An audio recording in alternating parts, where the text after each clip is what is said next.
Chapter 18, Experiencing Life Together. Life is meant to be shared. That's why we have organisms living in our guts, Ricky. Alright, Rick wants to redefine the word fellowship. And I'm not actually going to complain about the redefining because at least he's defining something at all. The Bible calls this shared experience, fellowship. So fellowship is shared experience. And yet Rick will act as if that is a uniquely Christian phenomenon, not possible outside of a context of Christian believers. To which I'm going to say, in real fellowship, people experience authenticity. They share their hurts, reveal their feelings, confess their failures, disclose their doubts, admit their fears, acknowledge their weaknesses, and ask for help and prayer. Scratch the words "and prayer" and you've described me, Rick. It is only as we become open about our lives that we experience real fellowship. Yes, and nothing about that requires church attendance or belief in fictional deities. The world thinks intimacy occurs in the dark, but God says it happens in the light. Well, shit, Rick, if you're not ashamed of sex, you can keep the light on, you know. In real fellowship, people experience mutuality, which is the art of giving and receiving, which again requires no church attendance nor God belief. The two things he spent 17 chapters telling us were vitally important for our purpose. Remember, your purpose is to be a slave of Jesus. He very clearly said that, I believe, chapter 13. All of us are more consistent in our faith when others walk with us and encourage us. Well, not all of us. Some of us manage to leave despite being in small groups or even at Bible camp. But yes, it is generally speaking easier to maintain an illusion or a delusion when it is being reinforced by everyone around you. No shit. You are not responsible for everyone in the body of Christ. Remember, this is anyone who's a Christian believer. But you are responsible to them. All millions of them. God expects you to do whatever you can to help them. And remember, Rick has made very, very clear they are far more important than your actual earthly family. In real fellowship, people experience sympathy. Now, apparently, Rick has decided that the word sympathy doesn't mean sympathy. Sympathy says, I understand what you're going through, and what you feel is neither strange nor crazy. Today, some people call this empathy, but the biblical word is sympathy. I doubt it, Rick. I doubt that the English word sympathy was used in Aramaic or Hebrew texts. Ah! It is in times of deep crisis, grief, and doubt that we need each other most.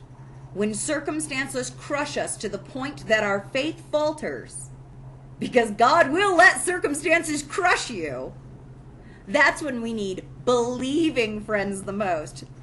Sorry, in my opinion, that's when you need an atheist the most. Someone who can let you know praying isn't going to help, but there might be something practical you could do to improve your life. In real fellowship, people experience mercy.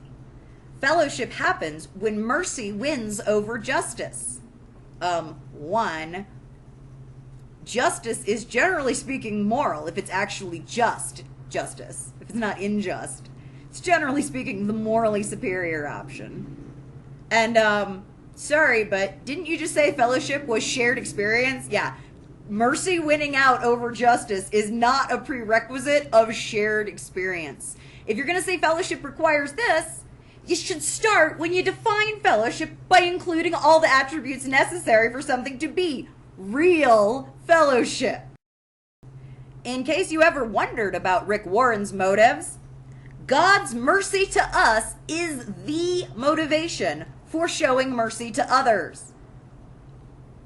I don't need your God's sick and twisted substitutionary atonement to want to be fair and kind to other people.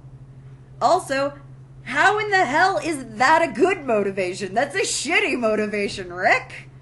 Rick Warren, king of the declarative all or nothing statement, says, "You will never be asked to forgive someone else more than God has already forgiven you." Rick, when I was 8 years old, I was told that I needed to forgive the man who molested me for a year. God never had to forgive me for molesting anyone. I was 8. You want to try that sentence again with less bullshit in it?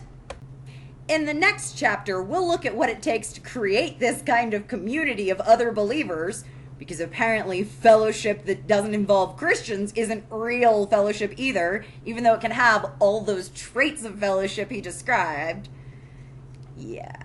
I hope this chapter has made you hungry to experience the authenticity, mutuality, sympathy, which is really empathy, and mercy of real fellowship. Yes, clearly, real fellowship doesn't require faith. The only reason you say only pick believers is because of that part where they'll help you maintain your delusion. Christians aren't morally superior to atheists. Everybody gets judged on an individual basis by how they behave. That's it. Belief is not morality, you fucking arrogant tool. Day 18, point to ponder. I need others in my life. Duh! How the fuck do you have to ponder something that obvious, Rick? Verse to remember. Share each other's troubles and problems, and in this way obey the law of Christ. Or just be good for goodness sake. Question to consider. What one step can I take today to connect with another believer at a more genuine heart-to-heart level? Because remember, connecting with non-believers isn't part of Rick Warren's theology. Look, I'm already connected at that level with believers. The fact that we don't share the same faith doesn't inhibit us from having real fellowship. Everybody on YouTube, have great and godless days. Peace.